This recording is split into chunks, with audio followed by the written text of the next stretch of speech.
Hey there, friends. Have you ever injured yourself and stopped practicing yoga because you were afraid you were going to make it worse? Well, I want to address that in today's video. For people who have knee injuries, it doesn't mean that you have to stop practicing yoga. It means that you have to watch your knee. There's still lots of other movements that you can do to stay in your practice. So we're going to go over some of those. Now, a quick shout out real quick to, let me say quick a few more times. Be the Light Malas. I won this beautiful garnet and pave diamond necklace in a giveaway on Instagram. And I want to say thank you very much, Be the Light Malas. Go check them out. They have beautiful, beautiful jewelry. And no, this isn't sponsored by them. Okay, so let's move around. If you've had a knee injury and you're working with a knee injury, a recuperation, the situation might be that you can't put pressure on the knee. Maybe the knee doesn't want to be bent. Maybe it doesn't like to be kept straight. So as we're going through the movements, make sure that you're accommodating your knees to your needs, no matter what you see me doing with my knees here, okay? So sitting comfortably, we can start just by getting some neck movement in, rocking the head side to side, stretching the opposite side of the neck as the ear dips toward the shoulder. And even if you have the movement space, just rolling chin to chest, side to side. Even making full circles. You can close your eyes as you do these movements. And the point here is really just to relax, take some deep breaths. We can take the gaze over the shoulder, stretching deeper side to side. And even taking full circles around. Just listen to your body. Another move that we could still practice is shoulder rolls. Taking the shoulders forward, up, back, and down. And this is really great. Massaging the whole shoulder girdle area. You might hear some clicking or some popping, but that's okay. Doesn't matter. Again, we really want to focus on relaxing and breathing here.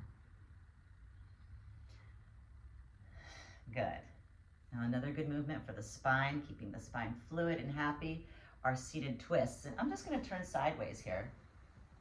So I'm at the edge of the seat kind of, and yes, it might feel like you're hanging off the seat.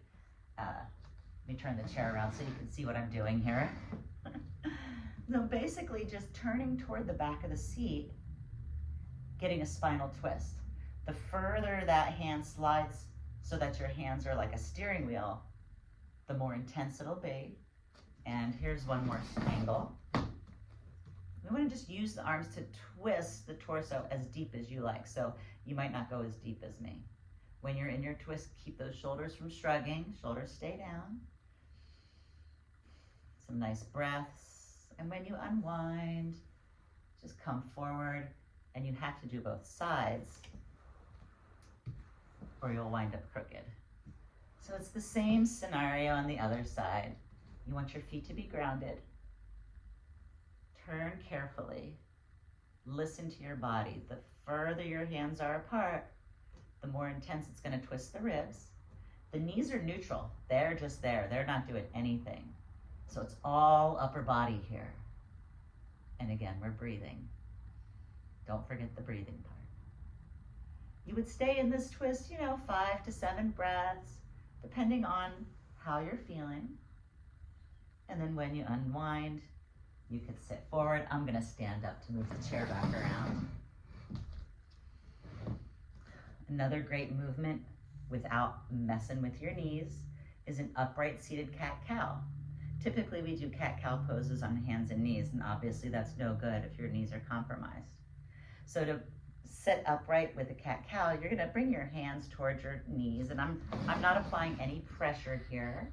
And I'm just going to hunch forward and push my shoulder blades back like that exaggerated Halloween cat shape, chin to chest. And then I'm going to slide my palms up my thighs toward the femur heads, elbows back, and I'm pulling my chest forward. And there's still no pressure on the knees. So it's like a back bend here. Slide forward, hunch, cat pose. Slide those arms back, chest forward. And you just can move back and forth through this movement as much as you like. It should feel good both ways. There's really no harming. And the knee should stay very safe and neutral as you practice that. We can also possibly get a hamstring stretch here. Now, I know we're kind of getting into the leg area, so make sure that you're staying cautious and gentle. We don't want any pain. A little discomfort should bring curiosity though. So just by sitting at the edge of the seat where the thighs aren't touching and extending one leg straight, let me scooch back, one leg straight, pulling the toes up, that might be enough of a stretch. You could feel it very tight on the back of the knee, especially if you've had like knee surgery possibly. The back of the knees can feel very tight. And we don't want to stretch to our ultimate edge. We want to come back a bit. So if straight leg is really intense, put a little bend in the knee. Let the leg work with that. If you feel safe and comfortable with this stretch here, you could place both hands on the other thigh and lean forward. Now that's for support so you're not falling off the chair. Pressing that bent knee foot into the ground and leaning over is going to create more intensity here. So remember to practice where your breath says it's okay. And of course, just 3 to 5 breaths and you have to switch. Now, you might find that one leg is a lot easier to do than the other. That's normal. The injured leg will probably have some very different things to say when you go into the hamstring stretch versus the non-injured leg. Or maybe both knees are having a day. Remember, we're just practicing. We're just working with the body. Find your own patient, happy edge. 3 to 5 breaths is good. Activate to come back up. And that's a nice hamstring stretch. Now, one more with the legs that I'll discuss. And again, depending on the nature of your injury, this may be useful or it may not. So we do it slowly.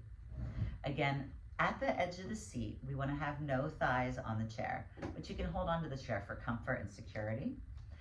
Straightening both the legs out, but keeping the knees softly bent. Can you cross at the ankles? That's all we want. We want to start to be able to get stretches on the outer thigh area. And of course, this is not ideal for knees that have trauma. So we start nice and easy. If it feels good, you can even massage up and down the thighs.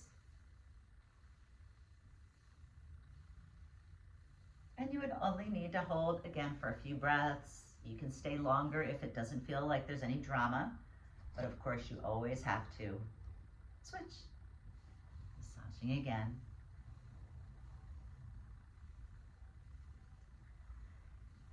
And then to finish, I think a nice knee massage is always a good thing. So with your legs a little bit straightened out, you would want to be at not quite a 90-degree angle.